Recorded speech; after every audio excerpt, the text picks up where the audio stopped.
I'm trying again. I think we're live again. Yeah? Yeah, All right. I think. So how And about, then if people in chat though, let me know if you can hear me yeah. currently. If you're moved deeply by the sound of my voice, press 1. Otherwise, Press any well, numbers. yeah, just check other numbers. If you can Yeah. both hear me, there we go. Wu-Tang. Okay. Wu-Tang Tan ain't nothing to bronze with. So this is how it usually goes, guys. This is the show. Yeah. It's a series of starts and stops. Well, the last time you were on, Thierry, this didn't happen. I don't think at all. No, it was fun. I didn't have a webcam though back then. Yeah, that's true. So it's your webcam that did it. Yeah, You I could figured be it it. out. You know, You who broke knows? the internet. Okay, so third time's a charm, I believe. So I don't think that chat would have heard anything that you said in the past. So we're No. gonna have to have this conversation again. Yeah, that's fine. But All right. it's a good conversation because I think, Explaining things, take 3.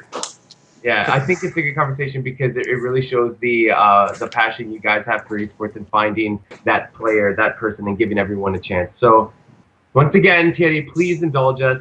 What is the direction for WCG, and how can these people also get involved in your wonderful tournament? Well, basically, the idea is to actually try to get as many Canadians as possible to try to compete in a qualification that we have for the national finals. And it's always a goal for WCG Canada to achieve this. However, it's not always easy, as you mentioned earlier. Just by running a tournament, it's sometimes really stressful and can put a lot of strain on an organization. But also, try to do the same thing all across a country as big as ours is a challenge in itself. So we're always trying year from year to try to enable everyone from anywhere in the country to compete. Last year we had a format where we had 3 national finals, increasing the chances for people from different areas in the country to actually win. That said, anyone from the East Coast could have went to the Vancouver tournament and win, and the other way around as well. Yeah. But at the same time, we saw 2 people from the Toronto area or Southern Ontario winning in Toronto. Then we saw people from Quebec in Montreal, and who was eventually replaced by Comedix. And also a crossover team from Toronto and FIFA player from Windsor. And in Vancouver, well, basically they were both Vancouver residents. So we had players from all across the country. At the same time, though, for us, we felt that it was probably not the best way to do it, just for the sole reason that we really want to try to get the best players that we can in Canada. One thing that we lack in the country right now is an actual finance and sponsors backed professional organization that that hire Canadian players. Most of the Canadian players that play on at the international level are playing for either American team or any other teams from whether it's Asia or Europe. There's no real or well-known Canadian team aside from maybe CLG and League of Legends. And then again, there's more Americans on the team than Canadian nowadays. So basically, for us, it's to actually give a chance to everyone to shine in the international scene at the WCG Grand Finals or at the WCG Pan Americans Championships, and kind of try to open the doors for Canadian gamers. And our goal is, as I said, to try to get as many people to compete in those tournaments. For us, it's probably the best way to actually improve the gaming scene in Canada and make it bigger and better. And I recall at some point, maybe 10 years ago, when Counter-Strike 1.6 was really strong, Canada was recognized as one of the best countries in the world for at least for Counter-Strike. Nowadays, it seems like there's not as many top Canadian gamers on any games actually at the international level, and that's something that we want to reinstate. And by doing an event in different LAN centers across the country, well, we try to increase the chances of finding that that little gem hidden in the rough there somewhere. Yeah. So if you build it, they will come. And last year you built 3 qualifiers, as you said: Vancouver, Southern Ontario, and Eastern Canada in Quebec region. So you were able to get a nice cross section of Canada. This year you've decided to go even bigger, get even more coverage, and you went for LAN centers all across Canada. So you said in one of our many pre-runs that unfortunately nobody got to hear, Yeah. you said that individuals are able to actually maybe request LAN centers in their area. Is that right? Correct. If we propose a list of different LAN centers that we were able to actually get in touch with and that were open to running tournaments for that specific qualification. That said, we don't have LAN center in all of the country, and we invite everyone that know a LAN center in a city near them actually. To actually just propose at least a name or suggest a name for us to actually look into, and then we can see what's possible. Again, now that the tournament's only in 4 days from now, starting on Saturday, it's going to be really short notice. It's still possible though. We just got in touch with a new LAN center in Newfoundland today, or actually last night, should I say. So we never know. As long as the LAN centers are open, we're ready to work with them and try to see what's possible and give a chance to everyone to qualify. That said, I believe there's a part of sacrifice that players have to do if they want to go to the pro level, and that includes traveling. That includes sometimes where cost of events or cost of equipment, just like it is in any other sports. Right. And it's way cheaper usually in gaming than it is in, for instance, hockey or other major sports. But I think it's something that in Canada we're not really used to. Just for the fact, one of the other changes that we did this year in the format is we were actually asking people to pay for the registration fees. Last year, Canada was one of the 3 countries throughout the world running the WCG that we're not charging for players to attend any of the events, which is, I think, it is really good. But being Canada, we don't necessarily have the biggest, corporate, corporate support backing the events, and we're not the biggest esport country at the moment. Yet. So no, exactly, not yet. And because we have such a low density over huge territory, if it was low density in a really small territory, it would still be fine. We could just drive from one place to another without a problem. Now the thing is, if you want to go from Vancouver to St. John, Newfoundland, it's probably going to take you somewhere around 65 hours of drive.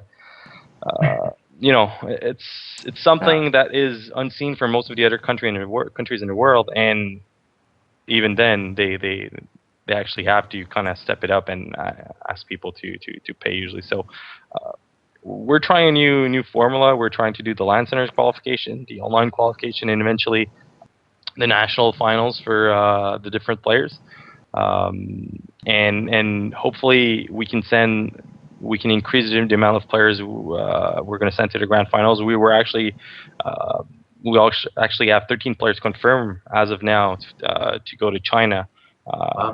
So this is an increase compared to last year. For sure. 2, and hopefully we can get even more until we hold the national finals. Definitely. So just before I go into this next question, guys in chat, if you have any questions that you want to just put them into chat. We can always run them by Thierry. This is your chance to find out more about WCG. My question is, so obviously registration is still open. It's only 4 days away though. So how can people, obviously I've seen it all over my Facebook and I've been sharing as much as I can, but how can people actually register into your tournament, and what games can they register for? Well, the first step is to actually go to the WCG Canada website, so wcgcanada.net. From there, you can just. All right, perfect. And from there, people can just register to the website. Once you have an account on the website, what you can do is you can just mouse over the About button at the top, and then click on Events, and it will bring you to the list of the different events that were either held in the past or are still open for registrations. And from there, you'll see different events, whether they're World of Tanks, League of Legends, Crossfire, StarCraft 2. You can register for all of these different events. And basically, you just click on Read More for one of the game, go all the way down, just pay for the registration and fill up your information. Once you pay on PayPal, we accept our credit card, e-checks, PayPal accounts, doesn't really matter. We accept most type of payments, and yeah, once you're signing up, you basically just pick the venue you want to attend, and yeah, you show up and you compete. Nice. And there's actually a pretty good question here, which unfortunately was probably answered in one of the pre-runs, the Right. test runs that we did. But Wu-Tang Tan actually said Counter-Strike 1.6 was sort of a different era. With the rise in increased internet connectivity, do you still think it's important to have localized tournaments? So just before I throw that to you, I know that you were saying with some games have different issues with cheating. Not every game Yep. is the same, right? But I will say there is something about being there. I know last year when we were there at the Eaton Center helping you out in Toronto, and then obviously you're doing it at the mall in Vancouver, and you were doing it at the Desjardins Center, is it in Montreal? Yep. Yeah. So when you were doing in those 3 locations, there was something special being there in person, and even at the Eaton Center, having people show up and say, "Yo, there's Combat X," like people recognizing it. There's something special about being there. So, why to you is it so important to have an in-person thing? Is it just the cheating thing, or is it that feeling, that camaraderie, that in-person atmosphere? I think it's much more than just cheating, because cheating can also happen online. Like, and it might sound silly, but I've seen it. I've been a chief referee for Counter-Strike. I've seen players cheating. I've seen team representatives representing the country trying to give info to their players through codes, watching the other team's screens and things like that. I've seen a lot of things going on. There's players that were caught cheating for Counter-Strike, especially in Brazil. A couple of years back, he was banned for 4 years from WCG. He was just basically having an ESP cheat, so he had a little dot, 1 pixel big on his screen for all of the players of the other team. So basically that enabled him to predict where the players were going. Wow. So the cheating issue is only one thing, and I think for that the important part is to try to get admins or referees that are really well trained and they know what to look for, and that's how you prevent it. But more to this, as you said, I think one of the most important thing is the gathering, is the social aspect of it, and it's something that if we want gaming to be recognized as a sport eventually, just like they basically did in the United States a couple of days ago. We have only for League of Legends though, not I everyone. know. Well, it's a start though. Yeah, for sure. I was talking with some of the previous Counter-Strike 1.6 players from Canada that also competed in CGS, and they had visa issues back then for basically the same reason, because they said they were going to compete in a gaming tournament, and I guess the authorities at the borders didn't let them in, and they felt that it was not a valid reason to have a visa. So, but what happened in the United States is only one little step, but it's in the right first direction. step you have to take in order to go towards direction. If you're just standing still, you're not going anywhere. That's for sure. Yeah, so definitely. It's been recognized in different other countries, and I think the social aspect is really important, especially in North America, where gaming is still seen as, I would say, a bad hobby in general for the mainstream population. Yeah, it's not seen as it is in South Korea, for instance, where you're a legend if you're top StarCraft 2 player. In Canada, if you're top StarCraft 2 player, well, okay, that's fine, but it's nothing special to the mainstream community outside of the gaming community. Sorry. So I think the social aspect is really important for us, and to actually change these stereotypes also. And one thing that I might have mentioned in one of the pre-run we did earlier is that in order to improve, I think, the gaming level in Canada, it is important to practice online at different events. And if you speak with those players that have been attending a lot in the last couple of years, they will tell you it's different to play from home on your super comfy chair you're used to, at the height you're used to on your table with your setup and all the settings, than what it is to play on someone else's computer at a different venue where you might have just a plastic chair, or you might have a different chair and might be too high, too low for you. There's a lot of different things that can actually get your attention out of the game when you try to compete, and having experience attending that kind of event actually, I believe, makes you a better player or a better team if it's a team game. And I think that's one of the reasons why local events are really important. It just enables everyone to gather in one spot, and no matter what the level is, um, you can have fun. Yeah, yeah. Now, there's a bunch of things that I feel we need to talk about because, first of all, William in chat execute, also known William from from LAN ETS. Yep. He's asking a serious question and a bit of a joke question, but I'm going to hold on to those for a second. All right. And I also want to make sure Dave has a chance to ask questions. If you do have something you want to say, Dave. I was just going to take a nap, and you guys can let me know when you need me. Well, if you do Yes. have a question, Dave, I know Okay. that you know that you can just I'll just tell you. But I do have a follow-up because we just talked about the in-person event. But I think, again, in one of our pre-runs, you had said there's also an online portion of the qualifiers, correct? Right. Well, exactly. We're going to have a fully online qualifier in the near future. And is it for all the games as well?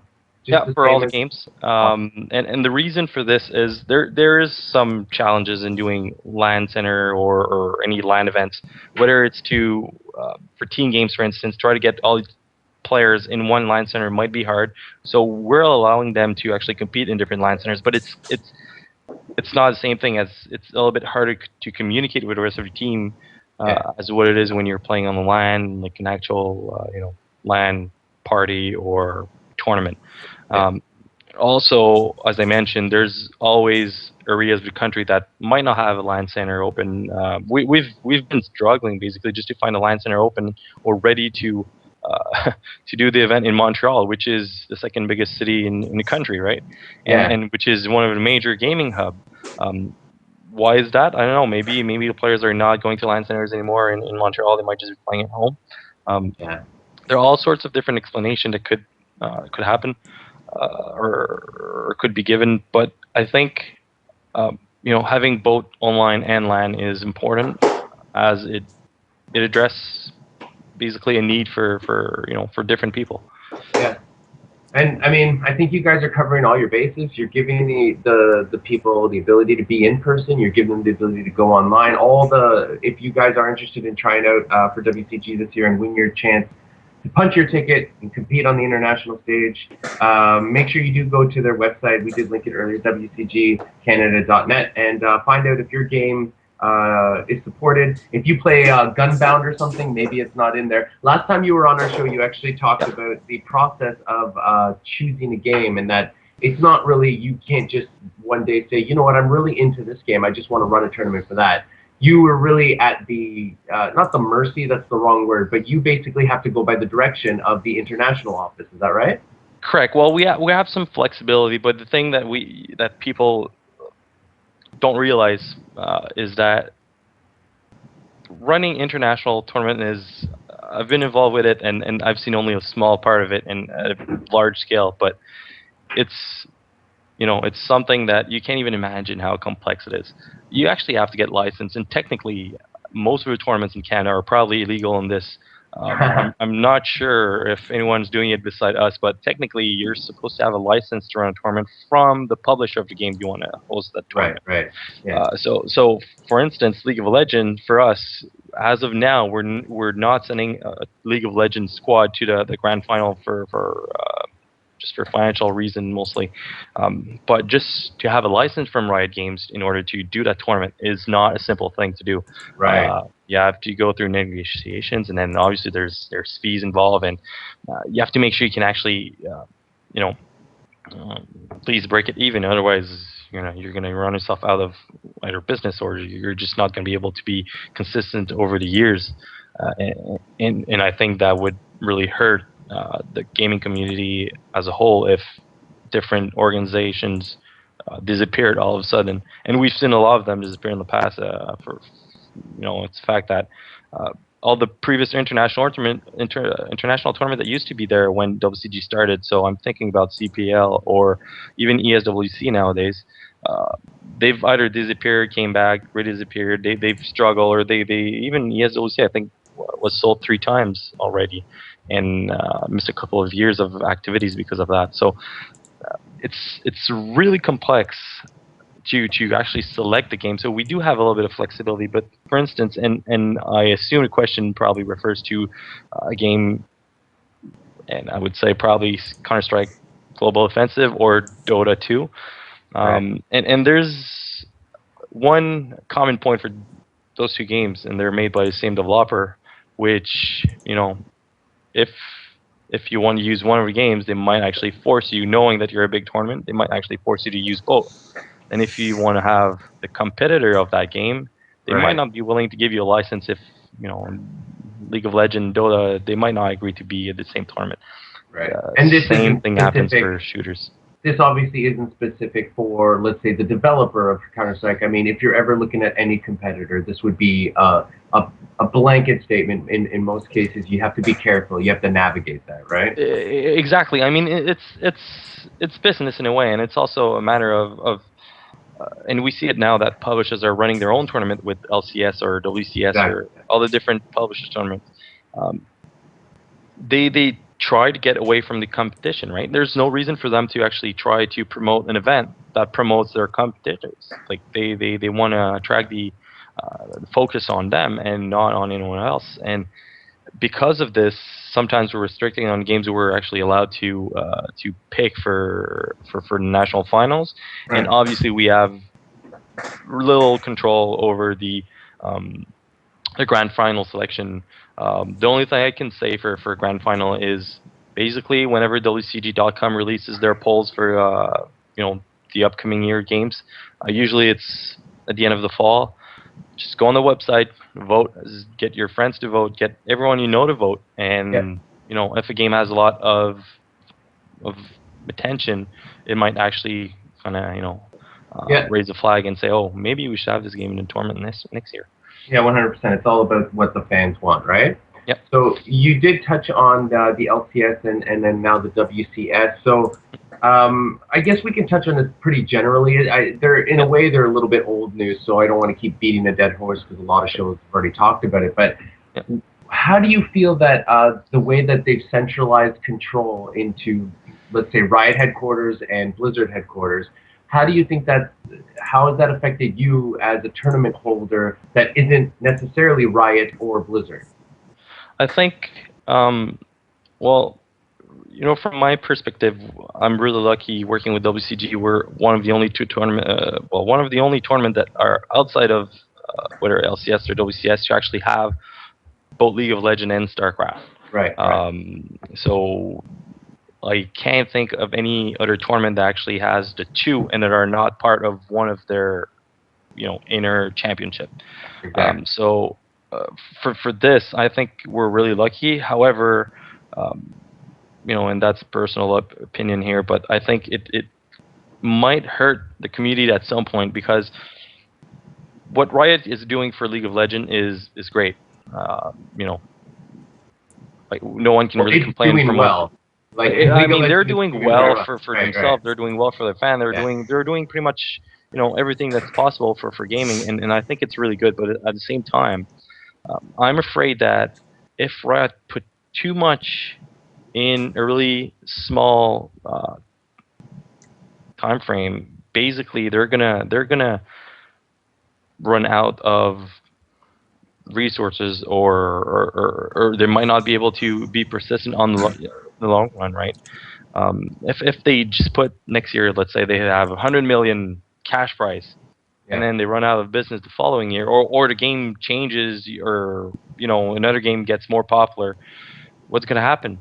That community will die right away, and we've seen it in the past with Counter-Strike games where Valve released Counter-Strike Source, and it basically split the community in two, and basically it affected that game, which used to be CS 1.6, and it basically didn't enable it to go as far as it could have been if it would have kept going. Obviously, it's also a matter of players switching from one version of the game to another, and I think gaming is kind of confined in a special space here because the game of hockey is not going to change over the next couple of years, and the Boston Bruins that I see on Dave's hat are still going to be bad. And but no, seriously, something with the sports is that actually helps major sports is that the game doesn't change that much, as opposed to gaming. the training game is changing on a yearly basis. And I'm afraid that if developers actually try to focus on their own tournament, as soon as their game's gonna kind of slow down, or they're not going to be making as much money as they were before, I'm afraid that all those communities will die, and we're only going to be playing the games that the publishers want us to play at some point. Yeah, one thing that I constantly say, I constantly compare our thing to the way the fighting game community seems to work. And one thing I think we need in our whole esports area is players actually that are able to transition from one game to another. It is so that you've got classes like RTS has really been the three Blizzard games: StarCraft, Warcraft 3, StarCraft 2, and players can make that transition from one to the other. It's similar. The MOBAs, maybe they can move. Well, I think anyone can move to a MOBA. And then there's the fighting games that a lot of them specialize in 2 or 3 different games at a time. Right. Something like a Call of Duty, or a Halo, they just switch to the new title. But then it's weird that CSGO, they get a new title and they freak out or something like that. So it's somewhat having that continuity would be good, but if someone like a Riot is being really controlling of their scene, they really control the players, they don't let it mix with other similar games, then you're right, it creates a silo and we can't break out of it. And as soon as one of them will fail, everyone will. Yeah. It's just a matter of numbers, and as you said, it would be great if we could see more players transiting from one game to another. And you mentioned something great about RTS, is that basically they're all Blizzard titles, and players have been able to find that similarity from Broad War to Warcraft to StarCraft 2, and we've seen a few FPS players doing this in the past. However, FPS are really I would probably separate them in more than one category for FPS. So playing Unreal Tournament or Quake is really different from playing Counter-Strike or Call of Duty. Yeah. So that's a little bit harder. I think one other type of game that where people are translating really easily is usually sports games. If you're good at NHL, you're probably going to be good at FIFA and Madden and all of those sports games if you put the time in. And fighting games, obviously, as you said, players are usually picking 1 or 2 games, and I think it's also because the fighting community is not that big compared to what the other games are. They are in some countries, but generally internationally, they're not at the same level as what let's say RTS or MOBAs are, and it might be even important for a player to focus on more than one game if he wants to basically just keep practicing competing. Yeah. So there's been a lot of really good questions in chat, and we only have a little bit of time left in the show, probably because of the debacle at the start. So I'll try to get some of these out there. I find this interesting question from Space Guy 4, who we found in chat in Icy Cup. So thank you so much for following us and not leaving after all those technical problems. But I think he's literally been in chat since Sunday. He's the nicest guy, huh? Just waiting. Exactly. But his question is interesting. I think it brings this interesting perspective because recently with WCS basically saying we're going to have an NA tournament, we're going to have a tournament here, but it's still not region locked. Like you can still apply to whichever one. Should Canadian pros or North American pros, however you want to attack it, should they be striving to reach that level? Or should we have some sort of region locked and be happy that we have our players, top players in Canada are this, and not be so sad that, well, top players in Canada are really awesome, but compared to Korea, do you think that we need to compete at that Korean level, or is it just a matter of time until that happens? I think, it might be a matter of time, but it also depends on how every region of the world actually evolve in gaming, right? If Asia is going twice as fast as we are, well, we're probably never going to catch up. If we can actually reduce that gap, then maybe eventually we're going to be able to be at the same level. However, I think you know what, it might be important to do both. And if you just compare again with major sports, which is probably the best comparison for to relate to when you compare gaming to something else is, for instance, you have the NHL where you're not region bound. You can get people from, all your team could be Canadians, or you could have people from all over the planet. That's true. At the same time, though, you still have the Olympics, and that enables different countries to actually, get national team and get national program trying to develop new players. And when they eventually do a little bit better on the international scene, you'll start to see some of these players going into the bigger leagues, and that will attract more scouts to their countries, and that's how different countries evolve. And I think it's important to do the same thing with gaming. I think having it's up to WCS to decide how they want to run their tournament, and in comparison with WCG, you are region or country law basically when you compete in WCG. When you do WCS, you're not.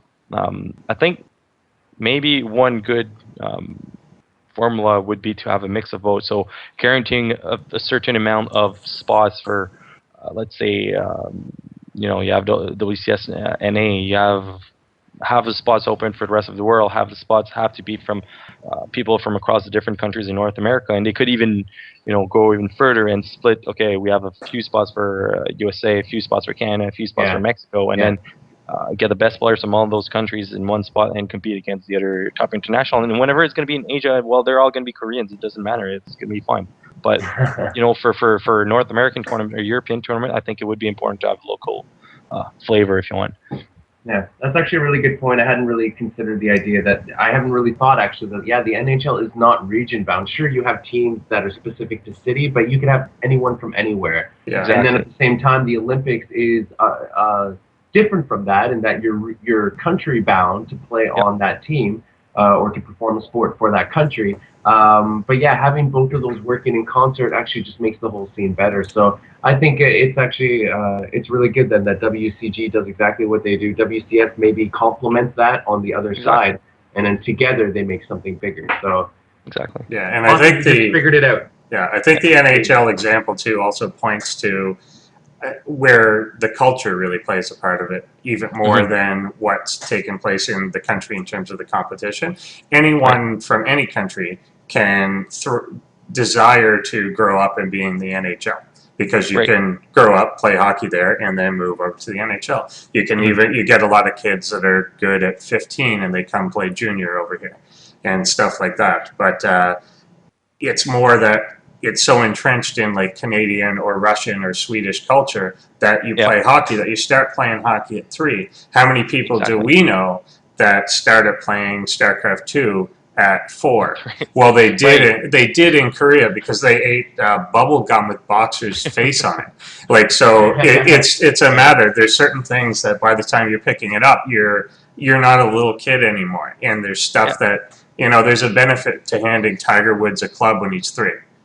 And getting someone on skates when he's 3, and putting a keyboard in front of them and telling them to ignore girls when he's 3. It's very bad, important. but I mean, it's also a matter like the better players you have in a country, the more you're going to be able to produce other good players because they actually get to compete with some of the best players in the world. And as you said, I think the passion that you can find in one area is really an important factor. It is for hockey. It is for all different types of games. But I think this is why it's important, and I think maybe in North America it's going to grow. It's because our generation will eventually have kids, and we're probably going to be much more open to gaming than what our parents were. And eventually, I think from there we'll grow. I think so as well. So guys, again, we are reaching the end. I'm going to get this question out. I'm going to do it in an interesting way. Obviously, Thierry is an expert in FPS, being an old player of CS 1.6, and Dave is an expert in FPS because he's an expert in everything. So I'm going to ask you both, but I'll give you each 30 seconds to answer this question. Is the FPS first-person shooter scene dying on PC? Go Thierry first. I don't think it's dying. I think it's split in different games. That's basically, I think, what it is. Obviously Call of Duty is doing really well on console, but beside this, all the major FPS are still on PC. So I think it's still going. It will eventually be bigger, and in North America it might be a little bit different. We're a little bit more towards console, but for instance, Crossfire we have in WCG. In China, it's huge. I've tried to compare the Facebook pages, and by the way, they don't have Facebook in China, technically. And there's more people that like the Crossfire page than there were people liking the StarCraft 2 page, which is pretty impressive in a way. Yeah. So, it really depends. I think it's a matter of, again, maybe regions. You're going over time, but you did it. You answered the That was question. pretty good. So what I will say though, hold on, Dave, is that what it sounds like is Thierry says that PC is superior. They are the superior master gaming race. So now, Dave, you have to defend console FPS. I don't want to, but I will. Okay, I will. Okay. All right. Well, I think the thing that really brings it in favor of the console, it's a lot easier. You kind of don't have to use both hands if you don't want to. The aiming is more approximate. You can sit on a couch as opposed to sitting upright with proper posture and things like that. You can fit more of your friends on the same couch. You can yell at them right next to each other. You're not marking up the floor with like the rollers on your chair. Things like that. Very important when you still live in your mom's house like most Halo kids do. And that sort of thing. So I think, well, it's kind of ultimately what's more popular is always the easier to do stuff. Like more popular is going to be the console. Yeah, more popular is going to be the console games. Right. More popular is going to be a lull over a real game. And so, what you do? Time is up, Dave. Stop before you upset another sport out there, because it is a sport now. So now you're just trash talking all athletes. But I will say, Dave, the most important thing I got from your conversation is that you say couch very funny. Yeah. And you have to differentiate it from a coach. I know it's a couch. Right? It's a friggin' couch. So, Thierry, I know we held you super long. You're a super awesome guy, and thank you so much for coming on the show and talking with WCG. I know you have lots to do. You have lots in the works. This is a super important weekend for WCG, so you guys should definitely go check out WCGCanada.net to check out their website. Go register. Go check out what they're doing. Go like their Facebook page as well, and also follow them on Twitter at WCGCA. So that's WCGCA. And Thierry, do you have any last shout-outs? Obviously, you have an amazing team. We've met Tariq and Matthew and everyone who supports you, but do you have any specific shout-outs you want to give out before we have to sign off? My shout-outs would probably go to any gamers that actually just play and attend events. I think if we want to make it better, we have to attend events. We have to compete in online tournaments. And, by doing this, you're actually enabling other people to help you in the long run and do more incredible things through gaming. That would probably be it. Yeah. And thanks to you guys, and I hope we're going to see you in. I know Frank, you're going to be in Toronto this weekend. But I'm in Toronto all the time. Later this year. Right. Yeah. We'll see you. We'll see you. Yeah, we'll see. Hopefully, we get to see even more of you. And you recently moved to Ottawa, or have you been in Ottawa the whole time? Actually, I've been in Ottawa for the last year or so. Okay. Something like that. Actually, you're moving closer.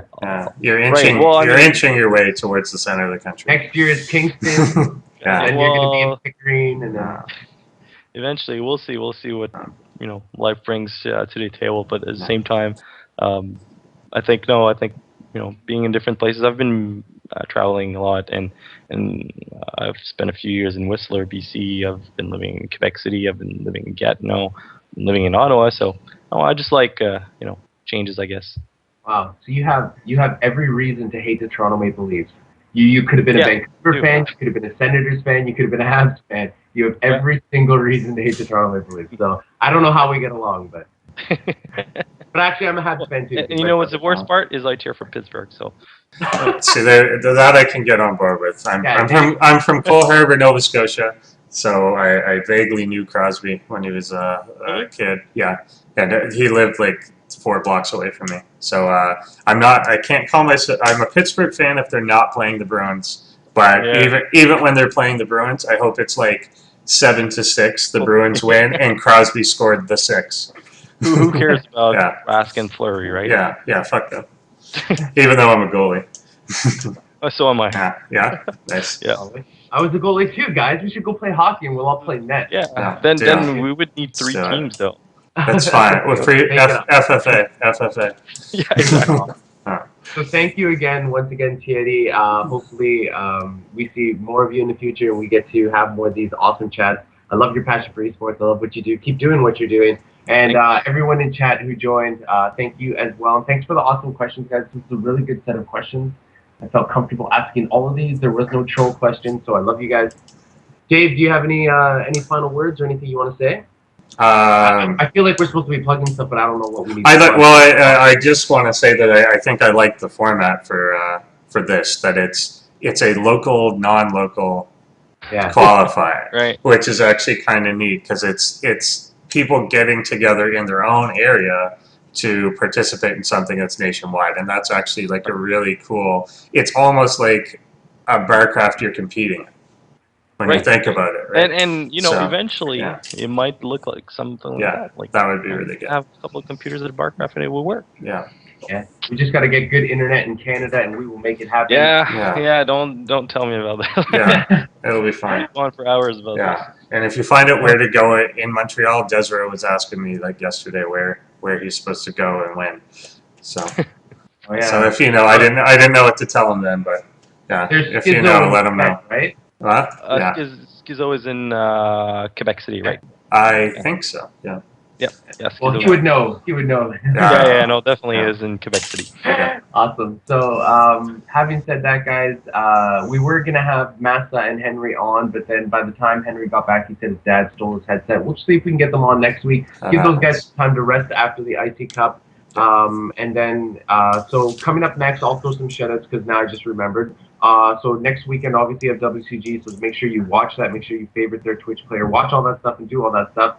And then the following week is the Bell Alliant Fiber Off Summer Cup. It's also another open tournament, which I believe the registration is still open for as well. I'll see if I can find the link if Dave doesn't while I'm talking, and I'll post it in chat for anyone who still wants to get on that. It's an open, it's just like WCG, open to anybody who wants to try out, and there's plenty of prizes to be had as well. So some really cool things happening in Canadian esports to support all the things, support all the esports. Thank you so much, guys, for watching. This was episode 43. My special co-host, Dave, wait, I have to point. I don't know where I am. This way? I'm just going to wave. I'm just going to wave and say hi. Special co-host Dave, you can follow him at EnderSword on the Twitter. You can follow Thierry. Thierry, I think you're just using the WCG Twitter, or do you have your... No, I'm using the WCG one, yep. At WCGCA. And then you can follow me at ESC Song, or ESC Jovian. Why do we do that every time? I always mention I was actually going to make a special point to say, do not follow songers, do not follow and I want to point out that about 20 minutes into this call, I see a message pop up that he's in friggin' Dota 2. Nick? Yeah. He's not at a damn conference. So once again, guys, thank you so much. Have a great night, and look forward to seeing you on the big screen one day. It's in Quinton, China again. Is that where the correct. So we might have a new Combat X this year if we can. We keep hoping not to have a new Combat X, but we finally get rid of that one. I love you, Steve. But that's fine. Yeah, you'd be surprised. He's into competing again, just not for StarCraft, from what I heard. I know he was supposed to come this weekend, he didn't. But I think he's been playing LOL. Yeah, and other games. Yeah. But I can't. I'm not supposed to say. But that would make more sense. I can't imagine with teammates. Oh, yeah. Right? So it's got to be something. Actually, when you get to know him, he's actually a funny guy. No, I do like him, actually, but yeah. but he's an easy target. So, whatever. Pro Talk's got to stick together, Dave. Yeah. Thank you so much, guys. And thank you, Thierry. Have a great night, everyone. Thanks. Yeah, it's mine. I have to turn it